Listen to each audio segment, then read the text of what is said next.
প্রিয় দর্শক, মানুষ বাদেও জান্নাতে যাবে বেশ কয়েকটি প্রাণী, যেমন ইউনুস নবীকে গিলে ফেলা বিশাল মাছ, হজরত ইব্রাহিম নবীর ভেড়া, আসহাবে কাহাফের কুকুর, এছাড়াও সুলিমান নবীর হুদহুদ পাখি।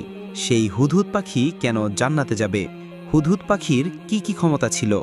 আর সুলেমান নবী হুদহুদ পাখিটিকে কোথায় পেয়েছিলেন? এছাড়া আরও জানব সুলেমান নবীর আংটি চুরি করে কিভাবে একটা জিন তার রূপ ধারণ করেছিলেন, আর সেই আংটির কি ক্ষমতা ছিল সেটা জানলেও অবাক হবেন। আরও জানব সুলেমান নবীর এক রহস্যময় বিবাহর ঘটনা। হলে চলুন শুরু করি আজকের ভিডিও।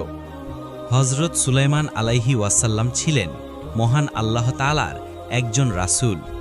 তিনি ছিলেন হজরত দাউদ আলাইহি ওয়াসাল্লামের পুত্র। মহান আল্লাহ তাআলা তাকে সমগ্র দুনিয়ার বাদশাহী দান করেছিলেন। তিনি এই দুনিয়ার পক্ষে প্রায় ৭৫০০ বছর পর্যন্ত